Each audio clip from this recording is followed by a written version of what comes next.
శ్రీమద్ భాగవతంలోని 326వ పద్యం. అట్టి కాల రూపుడఖిలాత్మకుడకు విష్ణు అసురనాశనమునకు నవతరించి దేవకృత్యమెల్లదీర్చి చిక్కిన పని చెదురు చూచుచుండు నిప్పు ఢదిపా. కాలస్వరూపుడై అఖిలాంతర్యామి అయిన భగవంతుడు అసురులను సంహరించడం కోసం అవతరించాడు. దేవకార్యం తీరిపోయింది, ఇప్పుడు మిగిలిన పని కోసం నిరీక్షిస్తున్నాడు. శ్రీమద్ భాగవతంలోని 327వ పద్యం. ఎంత కాలము కృష్ణుడీశ్వరుడితరిత్రి జరించు మీరంత కాలము నుండు అందరు నవలంబని లేదు విక్రాంతి మానుము కాలము గడవంగనివ్వరు నోప చింతయేల నరేంద్ర సత్తమా చెప్పెదన్ విను మంతయున్. అందువల్ల శ్రీకృష్ణ భగవానుడు ఈ భూమి మీద ఉన్నంతకాలం మీరంతా ఉండండి.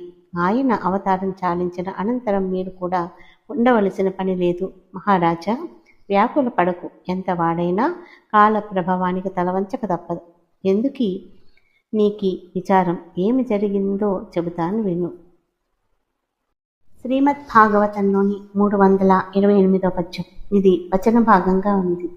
మీ పెత్తండ్రి ధృతరాష్ట్రుడు గాంధారీ విదురులతో కలిసి హిమవత్ పర్వతానికి దక్షిణంగా ఉన్న మునుల తపోవనానికి వెళ్ళాడు. అక్కడ పూర్వం సప్త మహర్షుల సంతోషం కోసం ఆకాశగంగ 7 పాయలుగా ప్రవహించింది.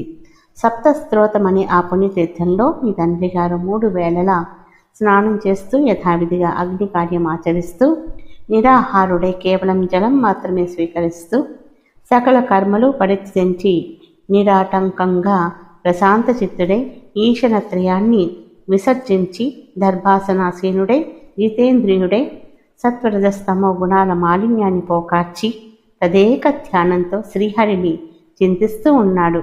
ఆ విధంగా ఆయన తన మనస్సును అహంకారానికి ఆలవాలమైన స్థూల దేహం నుండి సమైక్యం చేశాడు. అట్టి విజ్ఞానాత్మకమైన బుద్ధిని విషయాల నుండి బుద్ధి అందు మళ్లించి ఆత్మయందు సంలగ్నం చేశాడు. అట్టి ఆత్మను మహాకాశంలో ఘటాకాశాన్ని కలిపినట్లు సమస్త జగతుకు ఆధారభూతుడైన పరమాత్మలో సంలీనం చేశాడు. ఇప్పుడు మీ తండ్రి అంతరేంద్రియ బాహ్యేంద్రియాల సంక్షోభం లేకుండా మాయను నిరోధించి వాంఛలను నిర్మూలించి స్థాణువు వలె పర్ణశాల లోపల ఉన్న వేదికపై నిశ్చలంగా ఆసీనుడై ఉన్నాడు. శ్రీమద్ భాగవతంలోని 329వ పద్యం. పుటచాంతస్థల వీధికిన్ నియతుడైయున్నాడు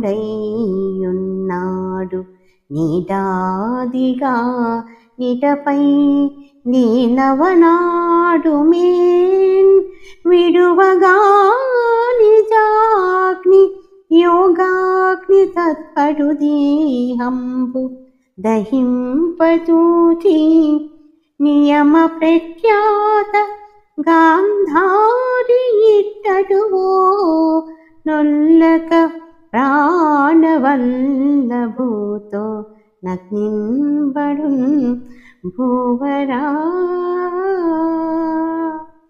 మహారాజా, మీ తండ్రి ధృతరాష్ట్రుడు నేటికి 5వ నాడు యోగాగ్నిలో దేహత్యాగం చేయడానికి సంసిద్ధుడై ఉన్నాడు. ఆ విధంగా ఆయన యోగాగ్నిలో దగ్ధం కావడం చూసి మహాపతివ్రత అయిన గాంధారి నిస్సంకోచంగా తన ప్రాణేశ్వరునితో పాటు ఆ పావక జ్వాలలలో పడి భస్మమైపోతుంది. శ్రీమద్ భాగవతంలోని 330వ పద్యం.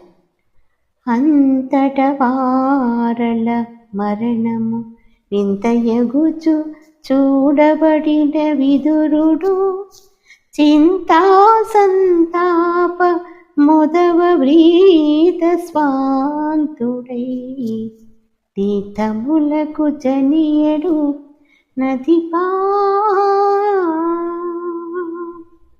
అప్పుడు ఆ మహారాజు దంపతుల ఆత్మత్యాగానికి ఆశ్చర్యచకితుడైన విదురుడు సంతాపాలు వెలుగొన్న హృదయంతో పుణ్యతీర్థాలకు వెళ్ళిపోయాడు. శ్రీమద్భాగవతంలోని 331వ వచనం ఇది వచన భాగంగా ఉంది. ఈ విధంగా విదురుడు, గాంధారి, ధృతరాష్ట్రుల వృత్తాంతాన్ని ధర్మరాజుకు సంపూర్ణంగా వివరించిన నారదుడు తుమ్ముడుతో కూడి స్వర్గానికి వెళ్ళిపోయాడు. అనంతరం అజాతశత్రుడు భీమసేనుని చూసి ఇలా అన్నాడు: శ్రీ గోపాలకృష్ణ భగవానికి జై.